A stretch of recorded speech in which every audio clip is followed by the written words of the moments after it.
Cubs fans were sending me a lot of these tweets last night. Shame on Jed. Fire Jed. I was getting quite a few fire Jed messages.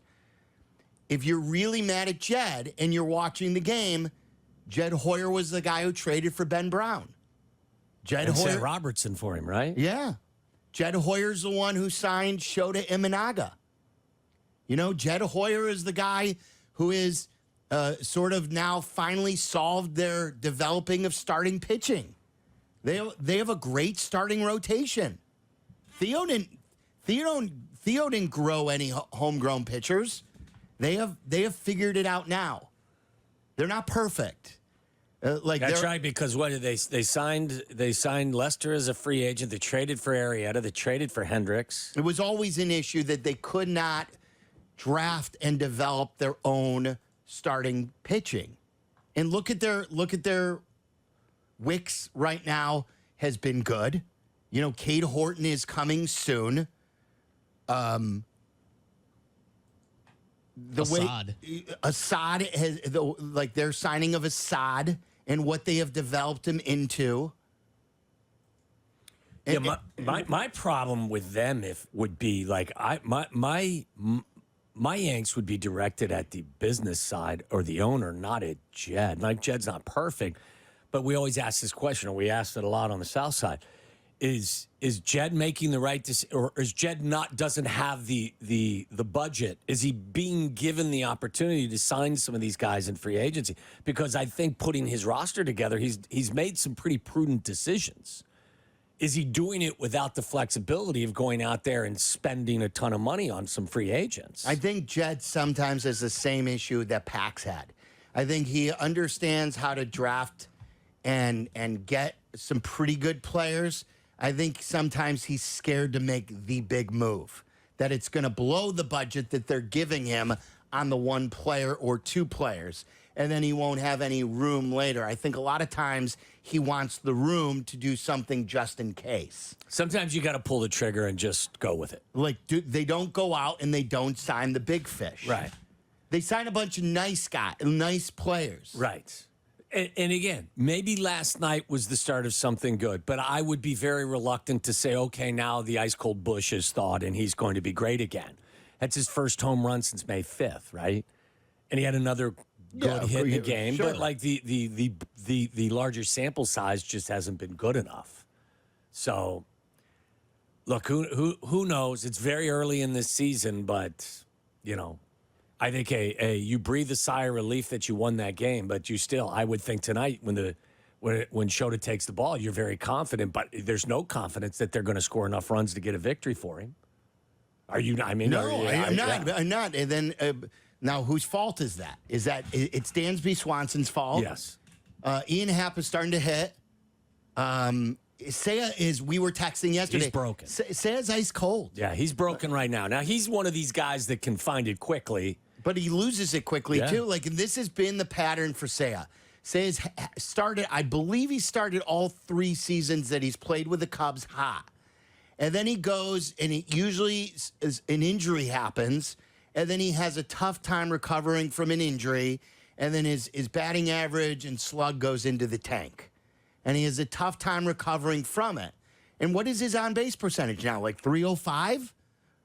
Like, I think he's 305. I think his slug is 309. 309. Yeah. Like, Seiya Suzuki should His not be. slug's 388. Like 388. And a lot of people are like, Seiya Suzuki's going to be the best hitter on this team. Like, I've yet to see Seiya put it all together in a season. Seiya's got to start doing it. Cody Bellinger is to start doing it. Chris Morel is to start doing it. Nico Horner has to start doing it. These are all guys that Cubs fans love. Is that on Jed? No, I mean, like you mentioned, like Seiya got off to a really good start this year in the month of April, where he got hurt on the 14th. He had a 341 average with a 415 on base percentage, a 614 slug. He was a 1029 OPS. And he's nosedived since. Yeah, he's been very bad in the month of May since coming back. So again, 194 average. is that on Jed? Is Cody on Jed? Is Morel on Jed? Is Dansby on Jed? I don't know why people aren't throwing strikes to Morel. Like, I give him a lot of credit for having a better eye, But I'd be like, I'd make him prove it consistently. But God bless him, he's taking walks like I never expected him to take. So, look, I don't want to come across as a total Jed backer, but look, he's left the bullpen short. I also think that there are times that he doesn't go for it, but I don't think he's the main problem here. I don't think he's the main problem. This is a player issue at the moment. Yeah, it's player execution. Yeah. And he's put together, like yesterday we were talking about, is this a good team?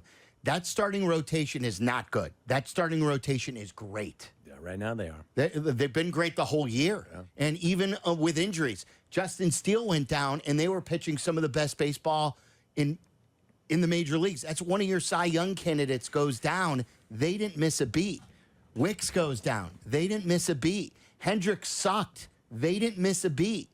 Like, they endured a lot of injuries, and the starting rotation has continued to deliver, and that's what's given me stress is you have not taken advantage of some really historical starting pitching so far this year. Assad's got a 2.17 ERA. Tyon in 7 starts got a 2.72. Excuse me, 2.58. Like, you've gotten performances from Brown. Guys. Ben Brown has come out and given you everything that you could have hoped for. Obviously, Shota's got an ERA under 1. They have starting pitching that wouldn't tell you that you're one game over 500. Yes, that's where I get upset, and I feel like you're wasting it. So 312-332-3776 if you want to talk some Cubs. I know Jimmy was patient yesterday. We never got to him. I got some Bears stuff we want to get to. There's some stadium stuff too that has come out today, and I think Jimmy wants to hit on some Bear Stadium stuff. So if it's Cubs, if you got some Bear stuff, Jimmy on the north side, that's where he wants to go. You're on ESPN 1000. What's up, Jimmy? Good afternoon, gentlemen. How are you? We're good. Jimmy. What's going on, guys? Listen, a couple quick takes. Angel Hernandez is a stroke. The reason why the Home Alone house is a little discounted is because people go and take pictures. Basically, yeah, they go there all the time. They have to have security detail. I live around there. So anyway, the couple things you guys are talking about in the Cubs. Listen, man, if they have this good as starting pitching, you need to go, and you need to go now. Cap, on the rare occasion I agree with him, was talking about Pete Alonso in a trade. And don't the Cubs have the 5th best farm system? Is that right? Yeah. I thought it was higher than that, wasn't it? Somewhere in the top 5. So, I mean, so if you have young players in the bigs already and you have the 5th best farm system, why not go get yourself 2 relievers and Pete Alonso, like, right now? I mean, like, because you're wasting the starting pitching, which is, you guys know, you can never have enough good pitching. But I do want to bring this up because just because the Bears are in this lull period doesn't mean that the stadium progress should not be addressed. When my dad comes back from Florida, they're snowbirds, I typically give him a rundown of Chicago sports. So when he listens to you guys, he's up to speed.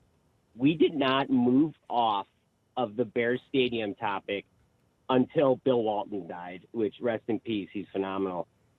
So I got to tell you guys, there's not a private business in the world that would give the keys to a multi-billion-dollar project to a guy like Kevin Warren, have him puke all over himself with that proposal he put together, saying, I know what the Chicago community wants. We need it downtown.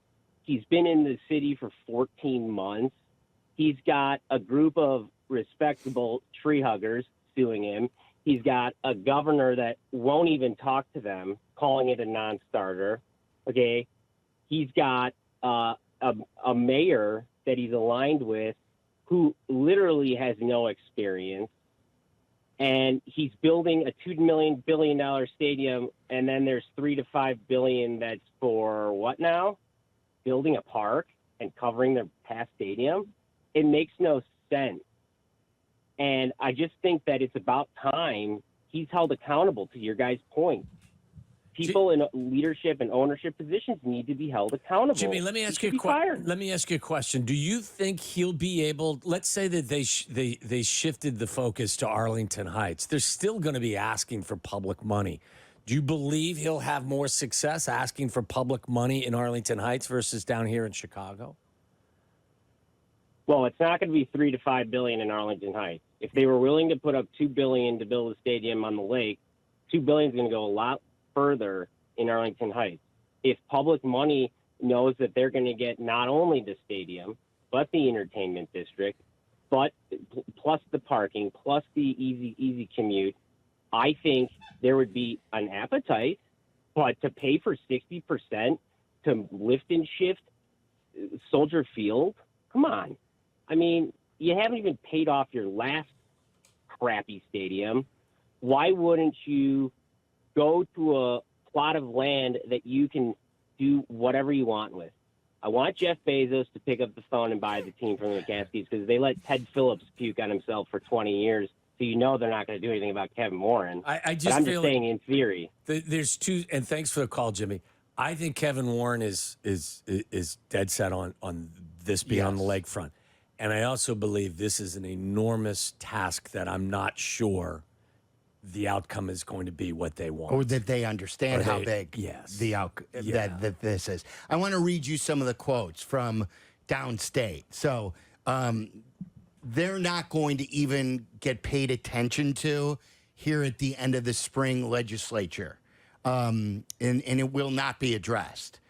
So we'll tell you about that. Some Bears conversation. If you want to hit on the Cubs and tell us your feelings on how you feel this is going to go with this great pitching, but yet a bullpen that doesn't finish games in a lineup that doesn't produce runs. They're one game over 500 right now.